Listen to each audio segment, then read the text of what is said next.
The female sniper who killed 300 Nazis, Lyudmila Pavlichenko. The Nazi officer never saw death coming. Through the crosshairs of her Mosin-Nagant rifle, a 25-year-old Ukrainian woman held her breath, steadied her aim, and squeezed the trigger. Another target eliminated. Another mark added to her tally. By the time Lyudmila Pavlichenko would hang up her rifle, that tally would reach an almost unimaginable number, 309 confirmed kills, making her the most deadly female sniper in history, and a name that would strike terror into the hearts of the Wehrmacht. In an era when women were expected to tend homes and raise children, one young Soviet woman took up arms and became Hitler's worst nightmare.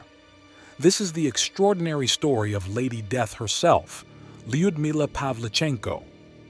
Born in 1916 in the small Ukrainian town of Biela Tserkva, Lyudmila Mikhailovna Pavlichenko seemed destined for an ordinary life.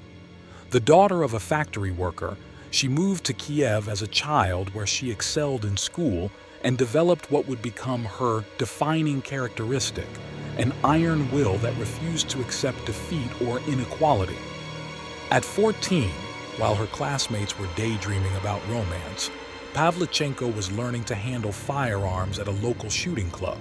The crack of gunfire and the precision required to hit distant targets captivated her in ways that traditional feminine pursuits never could.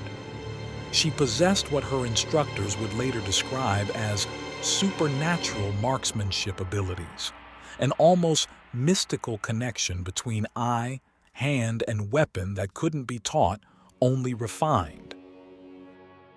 By the time she enrolled at Kiev University to study history, Pavlichenko had already mastered the art of shooting.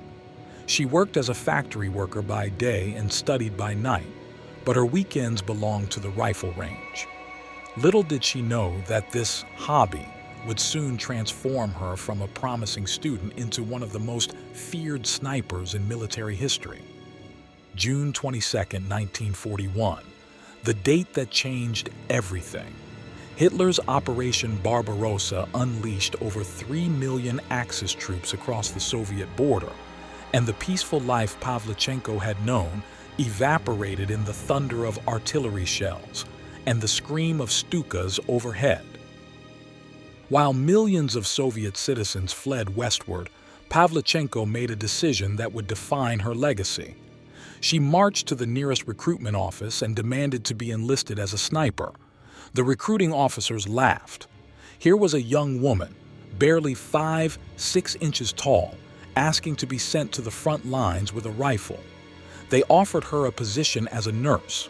Her response would become legendary: "I can shoot. I want to fight."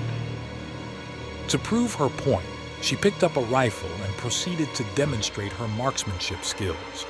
The laughter died in the recruitment office.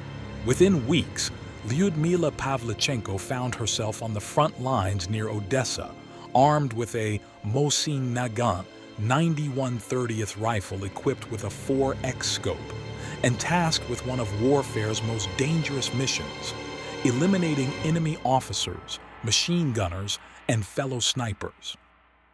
The first kill came within days of her arrival at the front. Through her scope, Pavlichenko spotted 2 German soldiers advancing across no man's land. Her hand steady despite the chaos around her, she took aim and fired. The first enemy soldier crumpled to the ground.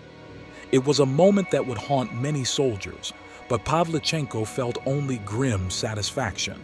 She had crossed the line from civilian to warrior, and there would be no going back. What made Pavlichenko extraordinary wasn't just her accuracy, it was her methodology. While other snipers might wait for convenient targets, she actively hunted the enemy's most valuable assets. German officers, recognizable by their insignia and bearing, became her specialty. Communication personnel, machine gunners who could pin down Soviet advances, and most dangerously, enemy snipers who threatened her own comrades. Each kill was methodically recorded, verified by witnesses, and confirmed by recovered equipment or intelligence. The Soviet military demanded proof of every elimination, and Pavlichenko provided it with clinical precision. Her daily routine became a deadly ritual: reconnaissance at dawn, position selection, hours of patient waiting, the shot, and then the careful documentation of another enemy soldier who would never return home. But here's where Pavlichenko's story takes a turn that reads like fiction. The legendary sniper duels that would cement her reputation as one of warfare's greatest marksmen. In the forests outside Sevastopol, German high command had become increasingly frustrated with their losses to Soviet snipers. They dispatched their own elite marksmen to eliminate the threat. What followed was a deadly game of cat and mouse that lasted for weeks. One particular duel became the stuff of legend. A German sniper, reportedly an expert from Bavaria with over 400 confirmed kills, was specifically sent to eliminate the Soviet woman who had been wreaking havoc on German forces. For 3 days, the two adversaries stalked each other through the ruins of buildings and the maze of trenches. Each was hunting the ultimate prey, another apex predator. The German sniper was skilled, experienced, and patient. He had eliminated dozens of Soviet soldiers and was confident in his abilities. But Pavlichenko had something he didn't expect: the ability to think like her enemy while remaining utterly unpredictable herself. On the third day, as dawn broke over the battlefield, Pavlichenko spotted the slightest glint of metal in a bombed-out building 800 meters away. The German sniper had finally made his mistake, allowing sunlight to reflect off his scope for just a fraction of a second. It was all she needed. One shot, the German sniper's reign of terror ended, and Pavlichenko's legend grew. By the spring of 1942, Pavlichenko's reputation had spread throughout both armies. German radio broadcasts specifically mentioned the Russian Amazon and offered rewards for her capture. Propaganda leaflets dropped over Soviet positions promised riches and safe passage to any soldier who would betray her location.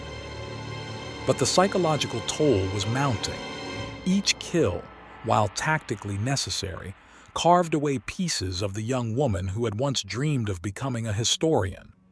She developed what modern military psychologists would recognize as hypervigilance, sleeping only in short intervals, constantly scanning for threats, unable to fully relax even in supposedly safe areas. The physical dangers were equally relentless. Counter-snipers specifically hunted her. Artillery strikes targeted her known positions. She was wounded multiple times but refused evacuation, returning to her rifle as soon as medics cleared her for duty. Then came the moment that would change everything. During the siege of Sevastopol, an artillery shell exploded close enough to permanently damage her vision. For a sniper, impaired eyesight meant the end of frontline service. After 309 confirmed kills, a number that represented 309 families destroyed, 309 mothers who would never see their sons again, 309 individual human tragedies, Lyudmila Pavlichenko's war was over. What happened next transformed Pavlichenko from soldier to symbol. Recognizing her propaganda value, Soviet leadership sent her on a tour of allied nations to boost morale and encourage continued support for the Eastern Front. She became the first Soviet citizen to visit the White House, meeting with President Franklin D. Roosevelt and First Lady Eleanor Roosevelt. American media didn't know what to make of her. Here was a woman who had killed more enemy soldiers than most entire units. Yet, she appeared in photographs wearing simple dresses and speaking quietly about her experiences. The American press focused on trivial details: her appearance, her clothes, whether she wore makeup rather than her extraordinary military achievements. Pavlichenko's response to this treatment became legendary. At a press conference in Chicago, when asked repeatedly about cosmetics and fashion, she finally snapped, I am 25 years old and I have killed 309 fascist occupants by now.